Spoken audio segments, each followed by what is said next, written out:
کیا ہو اگر وہ تمام باتیں جن پر انسانیت فخر کرتی ہے، میرا مطلب ہے ہماری عقل، منطق، ترقی، وہ سب محض ایک دھوکہ ہوں؟ ہم یہ تو بہت گہری اور چونکانے والی بات ہے۔ بالکل۔ کیا ہو اگر ہمارے اندر کوئی ایسی اندھی اور خود غرض طاقت موجود ہو جو ہمیں کٹ پتلیوں کی طرح نچا رہی ہو، اور ہم یہ سمجھ رہے ہوں کہ ہم اپنے فیصلے خود کر رہے ہوں؟ یعنی ہم صرف ایک وہم میں جی رہے ہوں؟ ہاں، صحیح کہا۔ تو آج کی اس گہری گفتگو میں ہم ایک ایسی ہی حقیقت سے پردہ اٹھانے والے ہیں، اور گفتگو کے باقاعدہ آغاز سے پہلے ایک چھوٹی سی وضاحت کر دوں۔ جی وہ ضروری ہے۔ چونکہ ہماری اس گفتگو کی آوازیں مصنوعی ذہانت یعنی اے آئی کے ذریعے تیار کی گئی ہیں، تو ممکن ہے کہ کہیں تلفظ کی کوئی معمولی سی اونچ نیچ سنائی دے، لیکن آج جس فلسفے کی گہرائی میں ہم اترنے والے ہیں وہ اتنا طاقتور ہے کہ یہ چھوٹی سی تکنیکی بات بالکل پس منظر میں چلی جائے گی۔ بالکل ایسا ہی ہے، اور یہ فلسفہ واقعی ذہن کو جھنجھوڑ دینے والا ہے۔ تو بات ہو رہی ہے 19ویں صدی کے یورپ کی، جب ہر طرف آپ کو پتہ ہے روشن خیالی اور عقل کے گن گائے جا رہے تھے۔ ہر مفکر یہی دعویٰ کر رہا تھا کہ تاریخ ایک سیدھی لکیر میں ترقی کی طرف گامزن ہے۔ ہاں، ایک بہت ہی پرامید دور تھا۔ صحیح۔ اور پھر ایک شخص کھڑا ہوتا ہے جس کا نام آرتھر شوپن ہاور تھا۔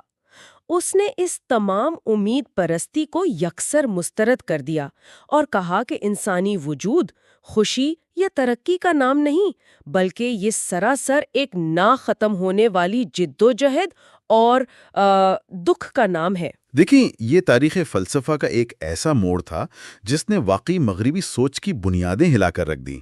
شوپن ہار کا یہ انداز فکر محض کوئی وقتی مایوسی نہیں تھی۔ اچھا؟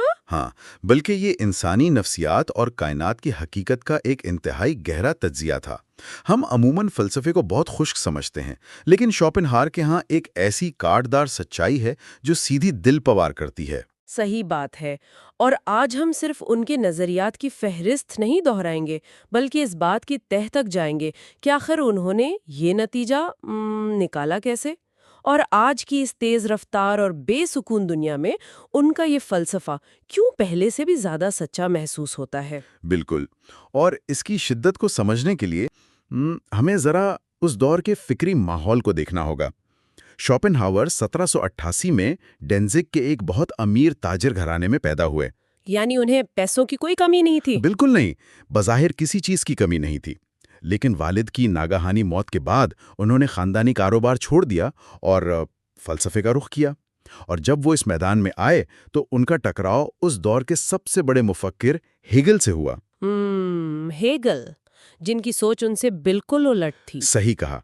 یہ رکاوٹ محض دو مفکرین کا اختلاف نہیں تھا، یہ دنیا کو دیکھنے کے دو بالکل متضاد زاویوں کی جنگ تھی۔ ہیگل کا ماننا تھا کہ انسانی تاریخ ایک بہت ہی منطقی اور بامقصد سفر طے کر رہی ہے۔ اگر میں اسے آج کی ایک جدید مثال سے سمجھاؤں تو ہیگل کے نزدیک انسانیت ایک ایسی گاڑی ہے جس میں ایک بہت جدید فکری جی پی ایس لگا ہوا ہے جو ہمیں ہر حال میں ایک روشن منزل تک پہنچا دے گا۔ کیا بہت ہے، یہ بہت زبردست مثال ہے۔ اور شوپن ہاور کا جواب اس جی پی ایس کے تصور پر ایک زوردار تماچا تھا۔ وہ کیسے؟ شوپن ہاور کے نزدیک ہیگل کا یہ سارا فلسفہ بالکل بے بنیاد تھا۔ ان کا استدلال یہ تھا کہ اگر ہم تاریخ کے اوراق پلٹیں تو ہمیں کوئی منطقی ارتقاء یا اخلاقی ترقی نظر نہیں آتی، بلکہ ہر طرف صرف ہوس، جنگیں اور ایک اندھی دوڑ دکھائی دیتی ہے۔ ایک دوسرے کو کچل کر آگے بڑھنے کی دوڑ؟ بالکل۔ شوپن ہاور کے مطابق انسانیت کی یہ گاڑی کسی منزل کی طرف نہیں جا رہی، بلکہ اس کی ریس پوری طرح دبی ہوئی ہے، اس کا انجن اندھا دھن شور مچا رہا ہے، اور اس میں کوئی سٹیئرنگ وہیل سرے سے موجود ہی نہیں ہے۔ باپ رے، یہ تو بڑی خطرناک تصویر کشی ہے۔ ہاں، یہ محض ایک بے سمت اور تباہ کن رفتار ہے۔ اور یہ اختلاف اتنا شدید تھا کہ میں نے پڑھا ہے کہ شوپن ہاور نے برلن یونیورسٹی میں جان بوجھ کر اپنے لیکچرز کا وقت بالکل وہی رکھا جو ہیگل کے لیکچرز کا ہوتا تھا۔ ہاں، بالکل، یہ ایک بہت مشہور واقعہ ہے۔ مطلب یہ صرف کوئی ضد یا انا کا مسئلہ نہیں لگتا. ایسا لگتا ہے کہ شوپن ہاور کو اپنے سچ پر اتنا یقین تھا کہ وہ اسے براہ راست اس دور کے مقبول ترین جھوٹ سے، یعنی جو ان کے نزدیک جھوٹ تھا، اس سے ٹکرانا چاہتے تھے. صحیح، لیکن اس کا نتیجہ شوپن ہاور کے حق میں بالکل نہیں نکلا. ہاں، طالب علم تو ہیگل کے سننے جاتے تھے اور شوپن ہاور کے ہال خالی پڑے رہتے تھے. بالکل، اور اسی وجہ سے بالآخر انہیں پڑھانا چھوڑنا پڑا اور وہ ایک شدید تنہائی کا شکار ہو گئے. معاشرے سے کٹ جانے کے بعد ان کے واحد ساتھی ان کے پالتو کتے تھے. میں نے سنا ہے کہ ان میں سے ایک کتے کا نام انہوں نے کچھ خاص رکھا تھا. جی ہاں، انہوں نے اپنے ایک کتے کا نام ہندوستانی فلسفے سے متاثر ہو کر آتمن یعنی روح کائنات رکھا تھا. یہ تنہائی دراصل ایک نئی فکری دنیا کا دروازہ کھول رہی تھی. صحیح، کیونکہ تنہائی اکثر انسان کو یا تو توڑ دیتی ہے یا پھر اسے ان گہرائیوں تک لے جاتی ہے جہاں ہجوم کا شور نہیں پہنچ پاتا. بالکل صحیح کہا، اور شوپن ہاور کے ساتھ یہی ہوا. اسی تنہائی کے دوران 1818 میں انہوں نے اپنی شاہکار کتاب لکھی جس کا نام تھا دنیا بطور ارادہ اور تصور. دنیا بطور ارادہ اور تصور، یہ عنوان ہی بڑا پراسرار سا ہے. ہاں، اور اس کتاب میں انہوں نے پوری کائنات کے ڈھانچے کو سمجھنے کے لیے ایک نیا فریم ورک پیش کیا. ان کے نزدیک حقیقت کے دو بالکل الگ درجے ہیں. اچھا، وہ دو درجے کون سے ہیں؟ پہلا درجہ ہے تصور یا ریپرزنٹیشن. یہ وہ دنیا ہے جسے ہم محسوس کرتے ہیں، ایک ایسی دنیا جس میں رنگ ہیں، شکلیں ہیں، فاصلے ہیں اور وقت ہے. یہ وہ سطح ہے جہاں تک انسانی حواس اور سائنس کی رسائی ہے. یعنی وہ سب جو ہم اپنی آنکھوں سے دیکھتے ہیں اور چھوتے ہیں. بالکل، لیکن شوپن ہاور کا کہنا تھا کہ یہ صرف ایک پردہ ہے، ایک ظاہری خول ہے. اور اس ظاہری خول کے پیچھے جو اصل طاقت چھپی ہے اسے انہوں نے ارادہ یعنی ول کا نام دیا. جی ہاں، ول. لیکن یہاں ایک بات کی وضاحت بہت ضروری ہے، کیونکہ عام طور پر جب ہم ارادہ یا ول پاور کا لفظ سنتے ہیں تو ہمارے ذہن میں کسی انسان کا شعوری فیصلہ آتا ہے، جیسے صبح جلدی اٹھنے کا ارادہ.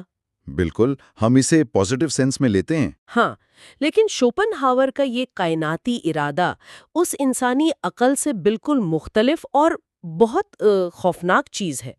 وہ یہ کہہ رہے ہیں کہ کشش ثقل کا پتھر کو کھینچنا، یا پودے کی جڑوں کا مٹی میں پانی تلاش کرنا، یا انسانوں کی محبت اور دولت پانے کی ہوس، یہ سب ایک ہی سکے کے مختلف رخ ہیں. صحیح، یہ ایک ہی اندھی اور بے مقصد دھڑکنے والی طاقت ہے جو کائنات کے ہر ذرے میں موجود ہے. اور دیکھیں، یہ نقطہ اس پورے فلسفے کی جان ہے. کیسے؟ کیونکہ مغربی سوچ ہمیشہ سے یہ مانتی آئی تھی کہ انسان اپنی عقل کی وجہ سے سب سے اعلیٰ مخلوق ہے.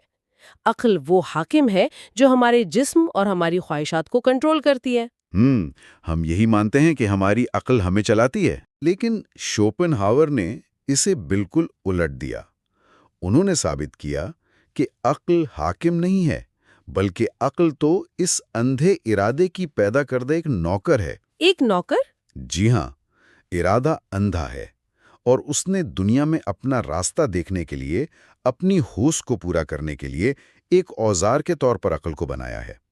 ماخذ میں اس کا بہت واضح ذکر ہے کہ انسان کوئی ایسے عقلی وجود نہیں ہے جو کبھی کبھار کچھ خواہشیں کرتے ہوں، بلکہ انسان سراپا خواہش کرنے والے، بھوکے اور پیاسے وجود ہیں جن کی عقل صرف یہ جواز بناتی ہے کہ اگلی خواہش کو کیسے پورا کیا جائے. بالکل صحیح.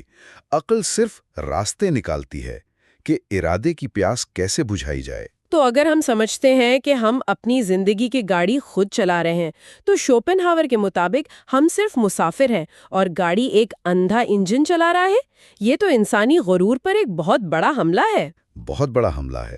ہم سمجھتے ہیں کہ ہم کیریئر چن رہے ہیں، رشتے بنا رہے ہیں، لیکن دراصل وہ ایک کائناتی طاقت ہے جو ہمارے ذریعے اپنا کام نکال رہی ہے. اور اگر اس انجن کی، اس ارادے کی کوئی آخری منزل نہیں ہے تو پھر یہ ہمیں کہاں لے کر جا رہا ہے؟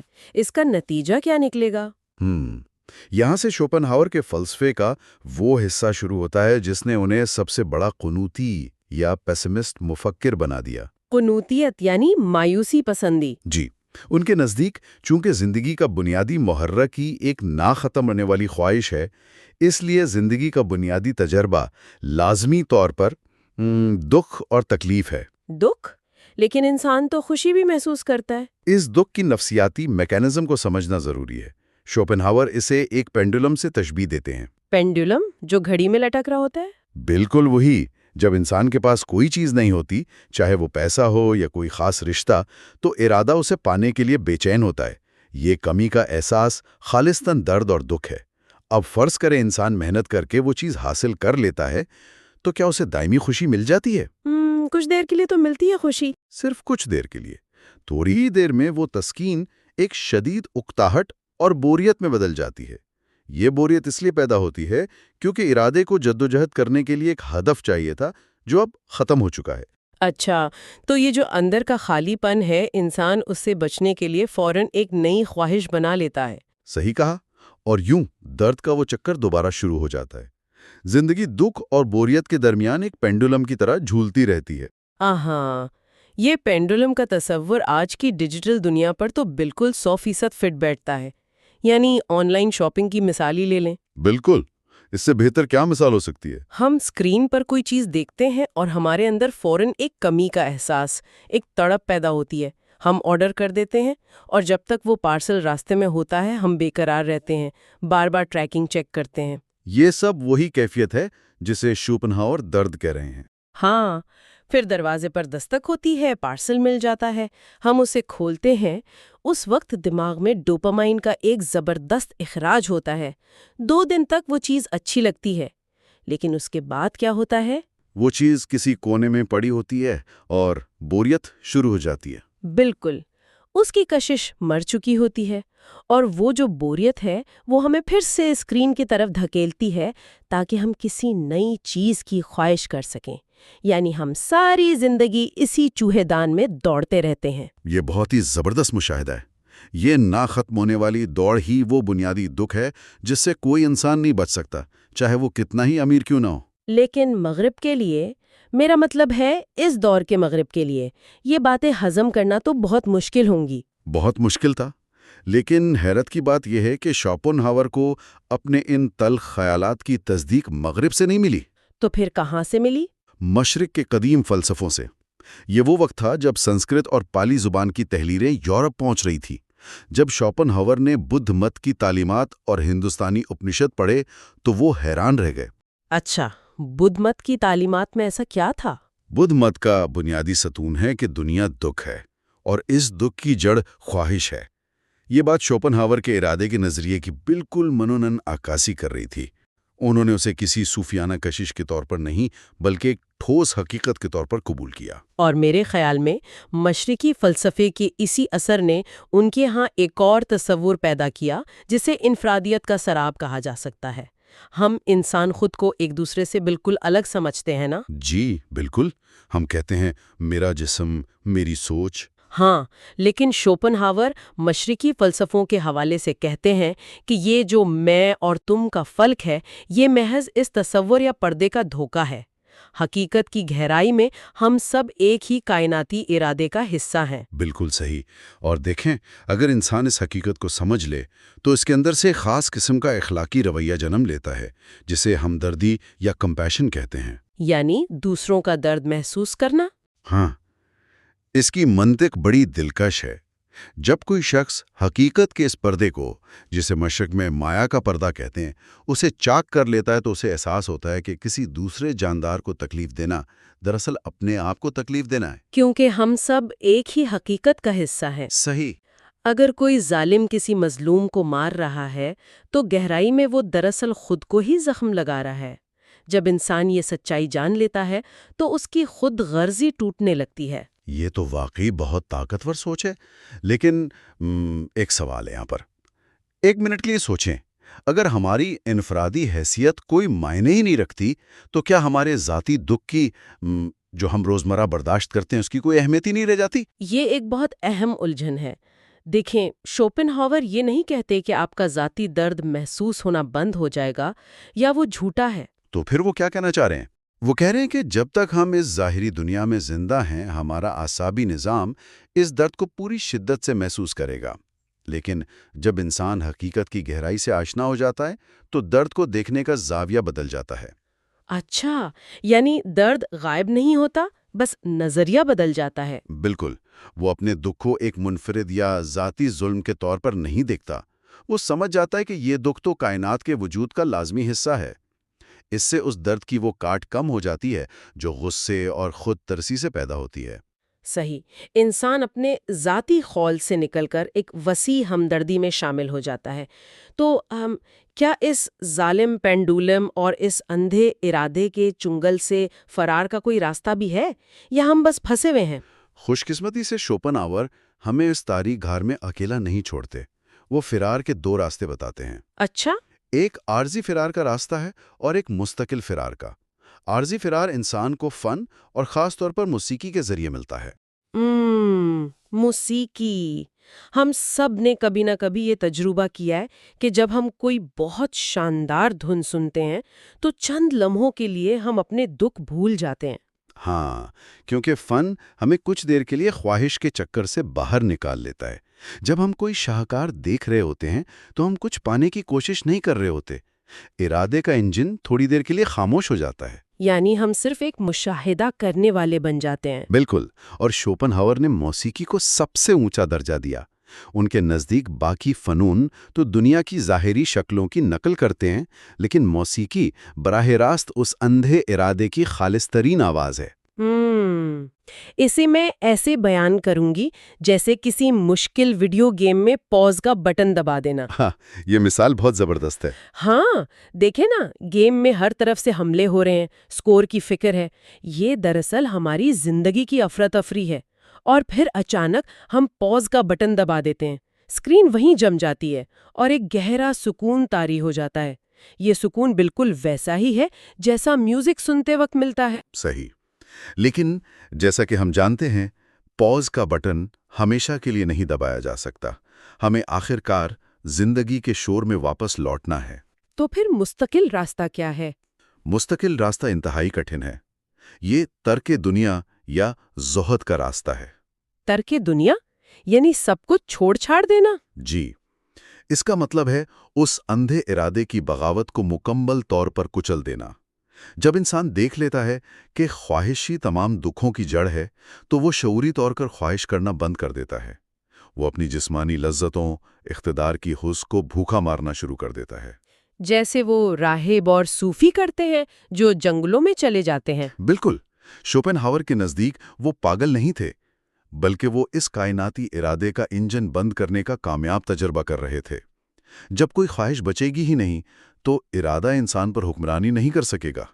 ہاں، لیکن یہ تو عام انسان کے لیے بہت مشکل بلکہ شاید ناقابل عمل ہے، اور شاید اسی لیے شوپن ہاور گمنامی میں رہے۔ لیکن میں نے پڑھا ہے کہ بعد میں انہیں بہت شہرت ملی۔ ہاں، زندگی کے آخری برسوں میں ان کی شہرت پھیلی، اور ان کے مرنے کے بعد تو فکری دنیا میں تہلکہ مچ گیا۔ نیٹشے جیسے عظیم فلسفی ابتدا میں ان کے پیروکار بنے۔ گو کہ بعد میں نیٹشے نے بغاوت کی اور کہا کہ دکھوں سے بھاگنا نہیں چاہیے بلکہ ان سے محبت کرنی چاہیے۔ بالکل صحیح، اور سگمنڈ فرائیڈ نے جو لاشعور کا انقلابی نظریہ پیش کیا کہ ہمارے اندر ایک اندھی طاقت ہے، وہ دراصل شوپن ہاور کے ارادے ہی کی سائنسی شکل تھی۔ لیکن چونکہ ہم یہاں دونوں طرف کی بات کر رہے ہیں تو کیا شوپن ہاور کا یہ مایوس کن نظریہ ہی حرف آخر ہے؟ میرا مطلب ہے، ہیگل کی امید پرستی نہیں تو انسان کو ترقی اور آزادی کا راستہ دکھایا۔ آپ نے بہت اہم نقطہ اٹھایا۔ اگر ہم مکمل طور پر شوپن ہاور کی مایوسی کو اپنا لیتے تو شاید وہ سائنسی اور سماجی ترقیاں کبھی نہ ہوتی جنہوں نے انسان کے دکھ کم کیے ہیں۔ بعد کے مفکرین نے بھی یہی کہا کہ زندگی کا مطلب بنے بنائے دکھ کی صورت میں نہیں ملتا، انسان اسے خود بناتا ہے۔ یعنی یہ دونوں پہلو ہی اہم ہیں۔ ہیگل تاریکی میں آگے بڑھنے کی امید دیتا ہے اور شوپن ہاور ہمارے غرور کو توڑ کر ہمیں اپنی اندھی خواہشات کا آئینہ دکھاتا ہے۔ آج کے دور میں جہاں سوشل میڈیا پر صارفیت اور دکھاوے کی دوڑ لگی ہے، وہاں تو یہ خطرے کی گھنٹی ہے۔